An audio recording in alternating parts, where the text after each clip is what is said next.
Dana White confirms Khamzat Chimaev is next. Do you think it's different with Du Plessis? He can wrestle. He's got very good jiu-jitsu. He hits hard, and he's a big, durable dude. But I don't know if he's going to be able to wrestle with that guy. Like, I don't know, man. The Khamzat's skill is so high level, it makes me wonder. It's like, there's some guys, like, you see it in jiu-jitsu. There's some guys that look really good until they fight somebody who's really, really good. And then they get manhandled. You know, it's like everybody looks good until they face Gordon Ryan. Let's be real for a second. If Chimaev versus Du Plessis actually happens, a lot of people are going to be exposed. Not just the fighters, but also the narratives around them. Khamzat Chimaev has been treated like an unstoppable force for years now. What he did to Whitaker was just, nobody thought that was going to happen. That was crazy. That was scary. Seeing him breaking Robert Whitaker's jaw just by squeezing across his face. How do you stop that takedown? The squeeze that he was pushing on going to be very hard, and I could feel some of the space opening up later on. But obviously, it happens. We transition, and then mate, he puts his forearm across my face for the face crank. It was just picture perfect, like landed square between my, there's that dimple part between your chin and your lip. It's like it just hits right there, and within like instantly, my teeth gave out. Khamzat just charged in, dove in, got him down, and mauled him. Mauled him until he broke his face. Do you think it's different with Du Plessis? Like, I don't know, man. The grappling that he possesses seems magnitudes greater than anybody else in his division. What he did to Whitaker was just, nobody thought that was going to happen. That was crazy. But look at the pattern. He destroys unranked guys, struggles when pushed, fights once a year, and somehow he's still in title conversations. Why has it taken so long for you to fight again? I don't know, man. Same question for you guys, for Dana White, for you. See, I can show a lot of message to these guys.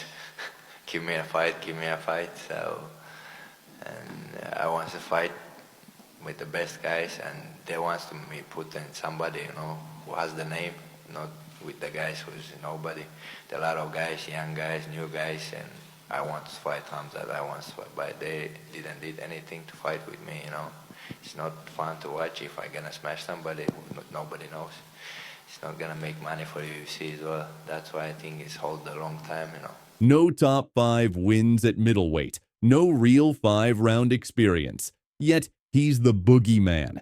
Meanwhile, Dricus Du Plessis, the awkward guy with zero hype behind him, comes in, knocks out Whitaker, outgrinds Strickland, and becomes champ in the most brutal division in the UFC. And people still doubt him.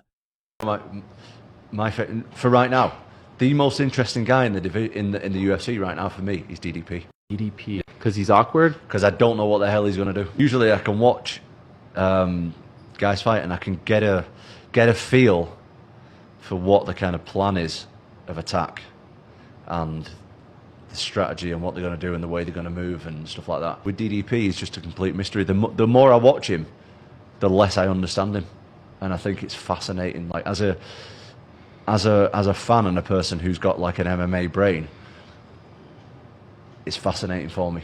So I can't wait for his fight. Who do you think wins that? Never betting against DDP again in really? my life. Yeah. I never thought he's exceeded my expectations. He's obviously doing something in there that the naked eye can't see. He's doing something. I don't know if he's offbeat timing, his strength, his toughness, his I don't know what it is. You'll have to ask his opponents. I don't know. But I'll never bet against that guy again. Khamzat back to the States. I just don't know if Khamzat's going to be able to bully him in the first round like he bullies everybody else. I just don't see it. So is that, to you, Khamzat's only way to beat a guy like Dricus? Maybe striking. But if he could take him down and get his back early, that's where he's most dangerous. If he takes you down and gets your back early, that fight could be as good as over. But again, it's against a big, strong guy like Dricus. I've counted him out so many times. I feel silly for me to count him out again, and then he just shuts me up again. It's just like... And it's not shutting me up and like I'm saying anything disrespectful at all.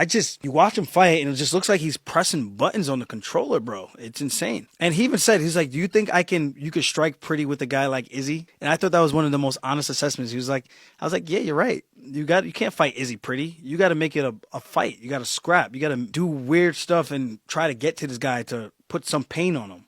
And that's exactly what he did in all his fights. Who do you actually think is going to win? No politics, no keeping everybody happy. Who do you actually think is going to win? Man to man. Man to public. I think Dricus, but I want Khamzat to win. This is like a Bo Nickal situation. I wanted Bo to win, but I just didn't think he was going to get it done. Here's the uncomfortable truth. If this fight happens, Khamzat's mystique is on the line, because for the first time, he'd be facing a full-sized middleweight who doesn't fold under pressure. Someone who actually gets better as the fight goes on. Someone who doesn't care about the hype. Chimaev starts fast. We all know that. He's chaos for 5 minutes. But what happens when the guy across from him doesn't panic, doesn't gas, doesn't get taken down and held there?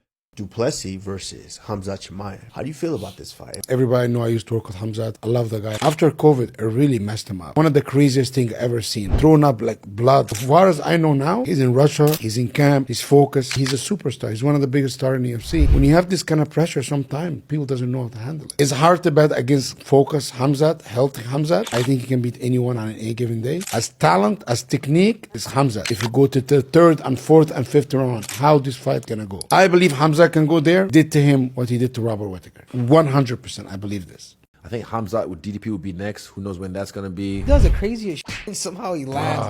Or somehow he'll miss a punch and somehow he'll take down. He's stubborn, man. It's even funny to watch. I give him all the respect. He's so good at what he does, no matter what. What did I say before? Like, he's the best fighter in the world. But somehow he makes it look good. Marab's kind of like the same way. Even Bilal. Nah, Marab strikes better. It's the mixing of the fight. Yeah, mixing. In MMA, there's always phases. Like, there was a phase where the strikers were on top. So it's a trend. And then people see enough tape. We know how to handle this now. Now we have to reshuffle the deck. And here's the most controversial part.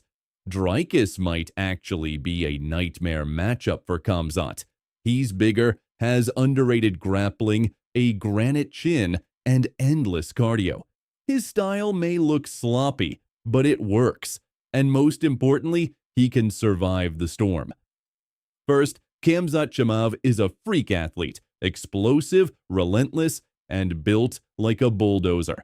His wrestling pressure is insane, and he's got that wild aggression that forces opponents to fight on his terms. But there's one thing people keep sleeping on: his cardio issues. Yeah, he's fast and ferocious early, but as we saw against Usman, the later rounds can turn into a struggle. If this fight drags on, Khamzat will have to adjust or risk getting worn down. Up to you, and he came to no, Khamzat's first. Khamzat's first? Khamzat's first. No, I wish him, I said, please beat Uncle Live. No hate against Uncle Live. I just want to beat Alex Pereira. It's nothing personal against Uncle Live. It was just Pereira. He's such a legend in the sport to me already that it would be amazing to beat him for my legacy. I want to be the greatest to ever do this. But Khamzat's next. Khamzat is next. I want to make sure that this belt, the middleweight title, that there's no question that I'm the GOAT of the middleweight division. And I know that, you have Anderson Silva. In my mind, he is the GOAT of this division. And you have Adesanya, who's done incredible things.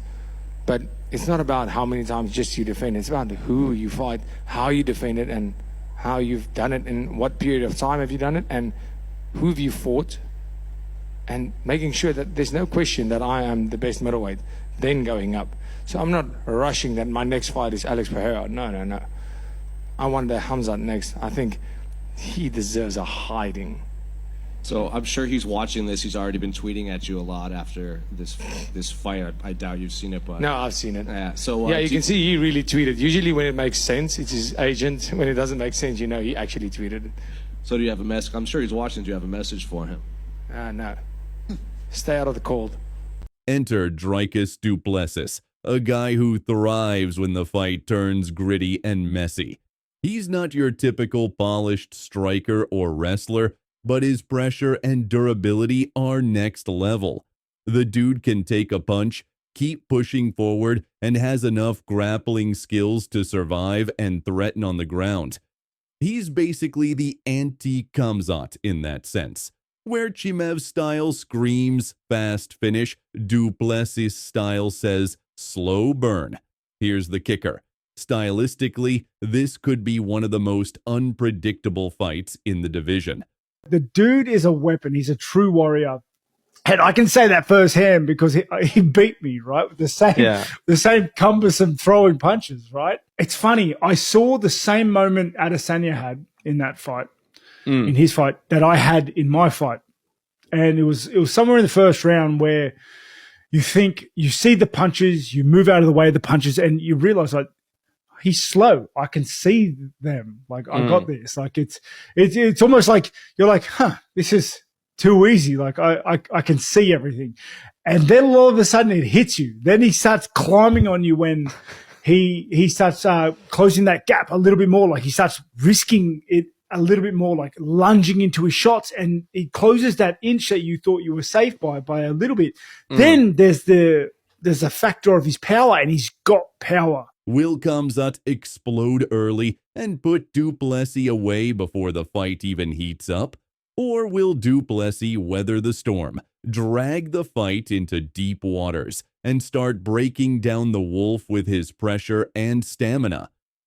Also, don't forget the mental game. Chimaev has been talking big for years, promising destruction and chaos every time he steps in the cage. Meanwhile, Du Plessis is calm, collected, almost under the radar, but hungry to prove the hype wrong. That clash of personalities alone adds layers to this fight. Ego versus grit, hype versus reality. And here's a spicy fact.